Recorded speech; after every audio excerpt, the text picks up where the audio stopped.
Idris Deby wavutse ku ya 18 Kamena mu mwaka wa 1952 yitaba Imana ku ya 20 Mata mu mwaka wa 2021. Yari umunyapolitike, akaba umusirikare mukuru wa Chad, umuyobozi w'umutwe uharanira gukiza igihugu, ukunda igihugu. Wabaye perezida wa Chad kuva mu 1990 kugeza apfuye azize ingabo z'abarwanyi ubwo nawe yari agiye ku rugamba. Uyu mugabo yari yaramaze kuvuga ko ari marshal, umusirikare mukuru. Deby yari umwe mu bagize umuryango wa Badayat wo mu bwoko bwa Zaghawa. Yafashe ubutegetsi ayobora kwigomeka kuri perezida Hissène Habré mu Kuboza mu 1990, arokoka imyigaragambyo itandukanye ndetse no gushaka guhirika ubutegetsi ku butegetsi bwe. Deby yatsinze amatora mu 1996 no muri 2001. Nyuma y'igihe ntarengwa kivanyweho yongeye gutsinda muri 2006, 2011, 2016 ndetse no muri 2021. Amakuru menshi mu bitangazamakuru mpuzamahanga yavuze ko ubutegetsi bwa Deby bumaze imyaka 10 ari ubutware gusa. Iki ni ikiganiro isi n'amateka kuri BTN. Ndimana Jean Paul. Mbahaye ikaze mu kiganiro. Deby yavukiye mu gace ka Berdoba nko mu birometero 190 uvuye Fada mu majyaruguru ya Chad. Se yari umwongero ukenye cyane ukomoka mu muryango wa Bidayat wo mu muryango wa Zaghawa. Deby amaze kwiga mu ishuri rya Coran Itine, yize muri École Française de Fada no mu ishuri ry'abafaransa n'abarabu Lycée Franco-Arabe IKIHISHE. Yize kandi muri Lycée Jacques Modeina i Bangor kandi afite impamyabumenyi ihanitse mu by'ubumenyi. Amaze kurangiza amashuri yinjiye mu ishuri rya officier N'Djamena. Kuvaho yoherejwe mu Bufaransa mu mahugurwa, asubira muri Chad mu mwaka wa 1976 afite icyemezo cy'umwuga. Yakomeje kuba indahemuka mu ngabo na Perezida Félix Malumu. Na nyuma y'uko ubuyobozi bwa Chad bwasenyutse mu 1979, yagarutse avuye mu Bufaransa muri Gashyantare mu 1979, asanga Chad yarabaye ikibuga cy'intambara ku mitwe myinshi yitwaje intwaro. Deby yahujije umutungo we n'uwa Hissène Habré, umwe mu basirikare bakuru b'abanyakadani. Umwaka umwe nyuma y'uko Habré abaye perezida mu 1982, Deby yagizwe umugaba mukuru w'ingabo. Yigaragaje cyane mu mwaka wa 1984 asenya ingabo zishyigikiye Libya mu burasirazuba bwa Chad. Mu mwaka wa 1985 Habré yamwohereje i Paris gukurikirana amasomo muri École de Guerre, maze agarutse mu 1986 agirwa umujyanama mukuru wa gisirikare muri Presidence. Mu 1987 yahuye n'ingabo za Libya mu kibuga cy'intambara abifashijwemo n'Umufaransa mu cyiswe intambara ya Toyota. Akoresha amayeri yateje igihombo kinini ingabo z'abanzi. Mu gihe cy'intambara yayoboye kandi igitero ku birindiro by'indege bya Martin al-Salah i Kufran mu karere ka Libya. Ku itariki ya 1 Mata mu 1989 havutse amakimbirane hagati ya Habré na Deby kubera ingufu z'ingabo za perezida ziyongera. Nk'uko Human Rights Watch ibitangaza, ngo Habré yagaragaje ko ari we nyirabayazana w'ubwicanyi bwa politike bukabije, iyicarubozo ndetse n'ibihumbi by'ifatwa rishingiye ku gitsina, gukuraho amoko igihe byagaragaye ko abayobozi bashobora kugambanira ubutegetsi bwe, harimo benshi bo mu bwoko bwa Zaghawa. Ubwoko bwa Deby bushyigikiye guverinoma. Habré yarushijeho kurakara. Yashinje Deby, ashinja ministre w'intebe mu gihugu Mahamat n'umuyobozi mukuru w'ingabo za Chad Hassan Jamus kuba barateguye guhirika ubutegetsi bwe. Deby yabanje guhungira i Darfur, hanyuma yerekeza muri Libya aho yakiriwe na Muammar Gaddafi i Tripoli. Jamus na mugenzi we barafashwe baricwa kubera ko bose uko bari batatu bari ubwoko bwa Zaghawa. Habré yatangije ubukangurambaga bugamije kurwanya uwo mutwe. Wabonye abantu babarirwa mu magana bafatwa, bakorerwa iyicarubozo, bagafungwa. Abantu benshi bapfiriye muri gereza cyangwa baricwa muri make. Mu mwaka wa 2016 Habré hamwe n'ibyaha by'intambara n'urukiko mpuzamahanga rwashyiriweho bidasanzwe muri Senegal. Deby yahaye abanya-Libya amakuru arambuye ku bikorwa bya CIA muri Chad. Gaddafi yatanze inkunga ya gisirikare yo gufata ubutegetsi muri Chad kugira ngo imfungwa z'intambara zo muri Libya zirekurwe.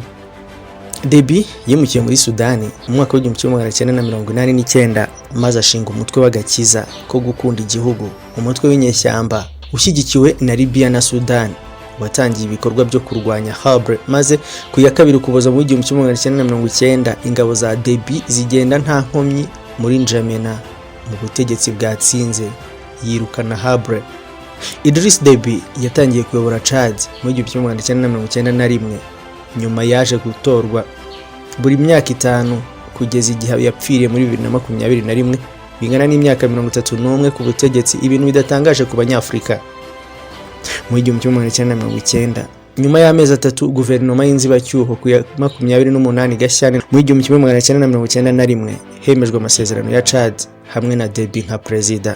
Mu myaka 2 yakurikiyeho Deby yahuye n'ibigeragezo byo guhirika ubutegetsi mu gihe ingabo za leta zagonganaga n'imitwe yigometse ku butegetsi bwa Habre nk'umutwe uharanira demokarasi n'iterambere MDD.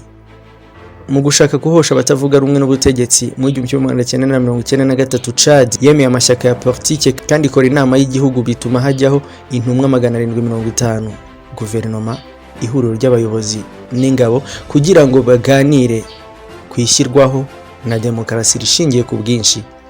Icyakora imidugararo yarakomeje. Comité d'Association Nationale pour la Paix et la Démocratie CSNPD iyobowe na Lieutenant Moïse Kete n'indi mitwe yo mu majyepfo bashatse kubuza leta ya Deby gukoresha petrol mu kibaya cya Doba, maze batangira kwigomeka, byahitanye abantu babarirwa mu magana. Amasezerano y'amahoro yabonetse mu 1994 ariko asenyuka bidatinze. Imitwe biri mishya, ingabo z'igihugu cya Repubulika FARF iyobowe n'uwahoze ari umufasha wa Kete Laweкен Barde n'umuryango uharanira demokarasi FDR na MDD ivuguruye yagonganye n'ingabo za leta kuva mu 1994 kugeza mu 1995. Deby hagati mu myaka ya za 90 yagaruye buhoro buhoro imirimo y'ibanze ya guverinoma, maze agirana amasezerano na banki y'isi IMF kugira ngo bakore ivugurura rikomeye ry'ubukungu. Itegeko nshinga rishya ryemeje na referendum muri Werurwe mu mwaka wa 1996, hakurikiraho amatora ya perezida muri Kamena. Deby ntiyigeze agera kuri benshi, yahise atorerwa kuba perezida mu cyiciro cya 2 cy'amajwi yabaye muri Nyakanga, amajwi 69% mu mwaka wa 2000. Deby yongeye gutorwa mu matora y'umukuru w'igihugu muri Gicurasi 2001, yatsinze mu cyiciro cya mbere cy'amajwi 63.17% nk'uko bigaragara mu bisubizo byatanzwe. Intambara y'abene gihugu hagati y'abakristo n'abayisilamu yatangiye muri 2005 iherekejwe n'amakimbirane na Sudan muri Werurwe 2006. Kugerageza guhirika ubutegetsi birimo kurasa indege ya Deby byateshejwe agaciro. Hagati muri Mata mu mwaka wa 2006 N'Djamena habaye imirwano y'inyeshyamba, nubwo imirwano yahise ihosha ingabo za leta zikigenzura umurwa mukuru. Deby yaje guhagarika umubano na Sudan, ayishinja gushyigikira inyeshyamba, avuga ko amatora yo muri Gicurasi 2006 azakomeza kubaho. Deby yarahiriye indi manda ku ya 8 Kanama mu mwaka wa 2006. Perezida wa Sudan Omar al-Bashir yitabiriye irahira rya Deby, kandi abayobozi bombi bemeye kugarura umubano w'ububanyi n'amahanga kuri uyu munsi. Deby amaze gutorwa, imitwe myinshi y'inyeshyamba yaratandukanye. Deby yari iyabeshe kuva tariki ya 11 kugeza tariki ya 21 Nzeri mu mwaka wa 2006, agaruka muri kajugujugu kugira ngo agenzure ku giti cye ibitero byagabwe kuri rally y'inyeshyamba za demokarasi. Inyeshyamba mu burasirazuba zarakomeje, maze inyeshyamba zigera N'Djamena ku ya 2 Gashyantare mu mwaka wa 2008. Imirwano ibera mu mujyi rwagati. Nyuma y'imirwano imaze iminsi, guverinoma yagumye kuyobora N'Djamena. Mu kiganiro yagiranye n'abanyamakuru ku ya 6 Gashyantare, Deby yavuze ko ingabo ze zatsinze inyeshyamba, avuga ko ari abacancuro bayobowe na Sudan, kandi ko ingabo ze zagenzuraga umujyi ndetse n'igihugu cyose. Kubera iyo mpamvu muri Kamena 2005 habaye amatora ya referendum kugira ngo akureho igihembwe cya 2 cy'itegeko nshinga, cyatumye Deby yongera kwiyamamariza mu mwaka wa 2006. Abatoye barenga 77%. Deby yari umukandida mu matora w'umukuru w'igihugu ya 2006. Aya matora yabaye ku itariki ya 3 Gicurasi muri uyu mwaka nyine. Yatangiye guhigirwa n'abatavuga rumwe n'ubutegetsi nk'ibisubizo byemewe. DEBY yatsinze amatora n'amajwi 68.67%. Mu mwaka wa 2000 amakimbirane yo mu majyaruguru mu majyepfo amaze guhosha, guverinoma ya DEBY yatangiye kubaka umuyoboro wa mbere wa peteroli muri iki gihugu, umushinga wa kilometero 1070, umushinga wa Chad Cameroon. Uyu muyoboro warangiye muri 2003 kandi ushimwa na banki y'isi nk'urwego rutigeze rubaho mu guhindura umutungo wa peteroli mu nyungu zitaziguye ku bakene, abatishoboye ndetse n'ibidukikije. Gukoresha peteroli mu majyepfo ya DEBY byatangiye muri Kamena mu mwaka wa 2000, byemejwe n'ubuyobozi bwa banki y'isi gutera inkunga igice gito cy'umushinga, umushinga wo guteza imbere peteroli ya Chad Cameroon, ugamije gutwara peteroli ya Chad unyuze mu muyoboro wa kilometero 1000 washyinguwe na Cameroon ugana ikigobe cya Guinea. Uyu mushinga washyizeho uburyo bwihariye bwa banki y'isi, abikorera, guverinoma ndetse na societe civile kugira ngo harebwe niba amafaranga azava muri peteroli azafasha abaturage kandi bikavanaho ubukene. Icyakora kubera ko Chad yakiriye inyungu zingana na 12.5% gusa bivuye mu bicuruzwa biva mu mavuta, kandi amasezerano y'uko ayo mafaranga azashyirwa kuri konti ya escrow ya Citibank ikorera i Londres, ikurikiranwa n'urwego rwigenga kugira ngo ayo mafaranga akoreshwe mu bikorwa rusange no mu iterambere. Ntabwo ubutunzi bwinshi bwahise bwimurirwa mu gihugu. Mu mwaka wa 2006 DEBY yatangaje amakuru mpuzamahanga nyuma yo guhamagarira igihugu cye kugira imigabane 60 mu bicuruzwa bya peteroli ya Chad Cameroon, nyuma yo guhabwa ibisambo n'amasosiyete y'amahanga ndetse n'inganda. Ibi kubyita ubusambo nuko ibihugu by'amahanga byari bitagiye kuyongobeza peteroli yabo. Yavuze ko Chevron na Petronas banze gutanga imisoro ingana na miliyoni 486.2 z'amadolari. Chad yemeje itegeko ryinjira muri peteroli ku isi ryashyizweho na banki y'isi risaba ko amafaranga menshi yinjira mu mavuta yagenerwa imishinga y'ubuzima, uburezi n'ibikorwa remezo. Banki y'isi yari yarahagaritse konti yinjira mu mavuta mu mpaka zerekeye uburyo Chad yakoresheje inyungu zayo za peteroli. DEBY ashinzwe kuba yarakoresheje amafaranga kugira ngo ashimangire ingufu. DEBY yanze ibyo birego, avuga ko igihugu kidahabwa imisoro ihagije kugira ngo habeho impinduka zifatika mu kurwanya ubukene. Ku itariki ya 25 Mata mu mwaka wa 2011 DEBY yongeye gutorerwa manda ye ya 4 n'amajwi 88.7%, maze ashyiraho Emmanuel Nadika kuba minisitiri w'intebe. Kubera umwanya wa Chad muri Afurika y'Uburengerazuba, DEBY yohereje ingabo cyangwa se yagize uruhare runini mu guhuza ibibazo mu karere nka Darfur, Repubulika Centrafrique, Mali ndetse no kurwanya Boko Haram. Kubera ko umutekano muri Repubulika ya Centrafrique wifashe nabi, DEBY yahisemo muri 2012 kohereza ingabo 400 zo kurwanya inyeshyamba za KAL. Muri Mutarama 2013 Chad yohereje ingabo 2,000 zo kurwanya imitwe ya Kisilamu muri Mali mu rwego rwa Operation Selvare y'Ubufaransa. Nk'uko ikinyamakuru Transparency International kibitangaza, ngo amateka ya vuba ya Chad iyobowe na DEBY yaranzwe na ruswa ikabije ndetse na gahunda yo gushyigikira imizi mu masosiyete ya peteroli. Gukoresha peteroli vuba aha byongereye ruswa kubera ko amafaranga yakoreshejwe nabi na guverinoma mu rwego rwo gushimangira ingabo zayo no guhemba abayoboke bayo, bigira uruhare mu guhungabanya gahunda y'imiyoborere y'igihugu. Muri 2006 Chad yashyizwe ku isonga ry'ibihugu byangiritse ku isi n'ikinyamakuru cya Forbes.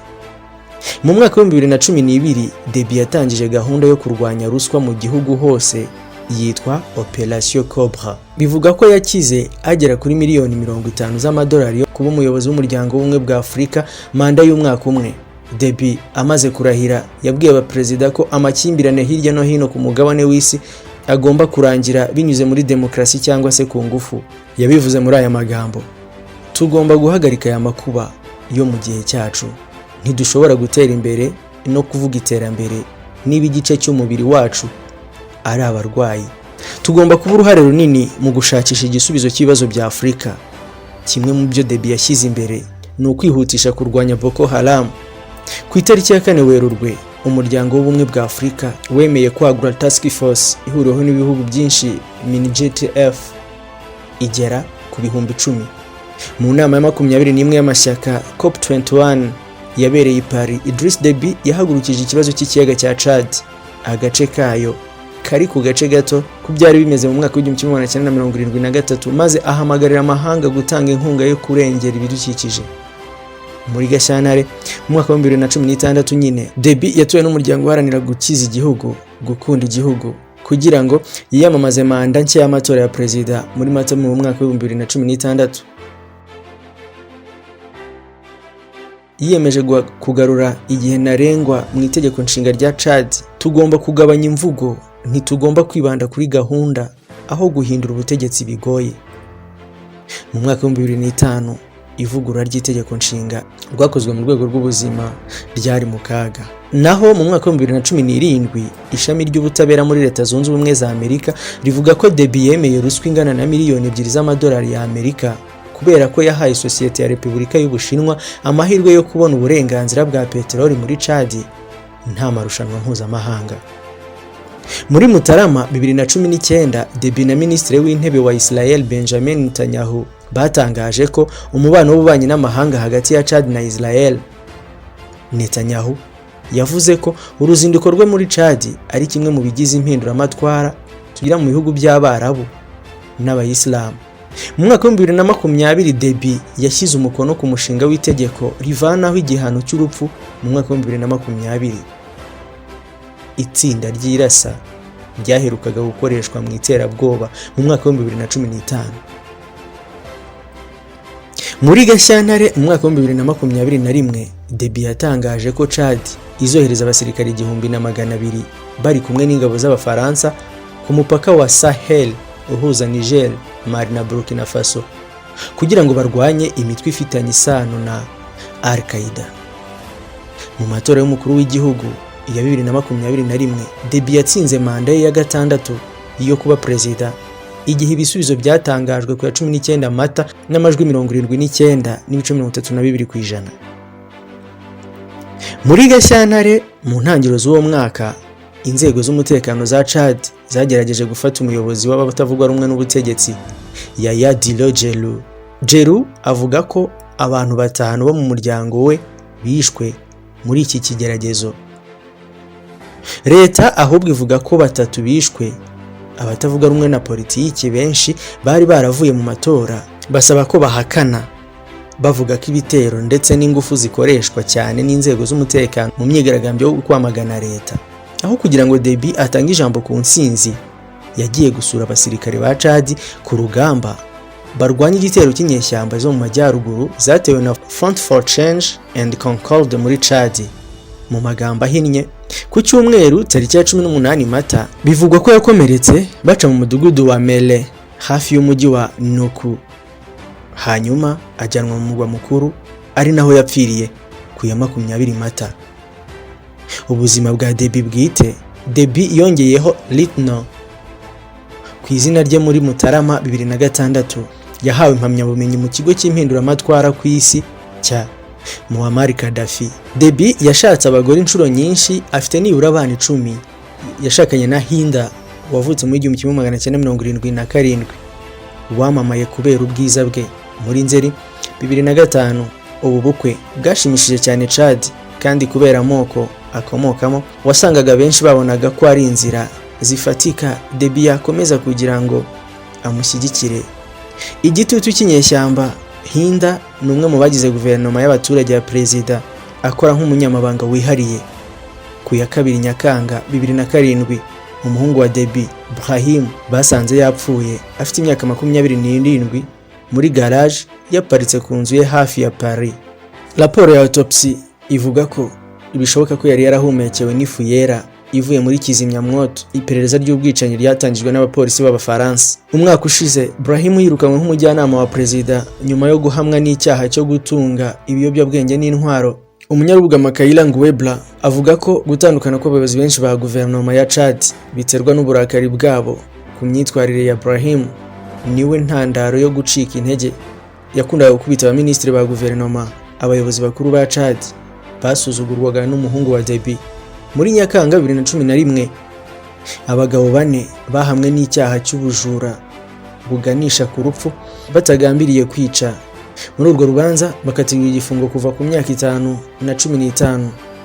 Deby yishwe muri Mata umwaka wa 2021 ubwo yayoboraga ingabo zirwanira ku rugamba mu kurwanya inyeshyamba zo mu mutwe uharanira impinduka no kumvikana muri Chad. Facts. Nk'uko umuvugizi w'ingabo bitangaza, Deby yapfuye azize ibikomere byatewe n'amasasu ku ya 20 Mata 2021 ubwo yategekaga ingabo ze kurwanya inyeshyamba za Fact mu majyaruguru ya Chad, mu gitero cya Chad y'amajyaruguru. Afite imyaka 68. Nk'uko umuvugizi w'inyeshyamba bitangaza, ngo yakomerekejwe bikomeye mu gace ka Mele hafi y'umujyi wa Noku mbere yo kujyanwa mu murwa mukuru ari naho yapfiriye. Inteko ishinga amategeko ya Chad yasheshwe amaze gupfa, maze hashyirwaho inama y'abasirikare y'inzibacyuho mu mwanya w'umuhungu we Mahamat Deby Lino nk'umuyobozi.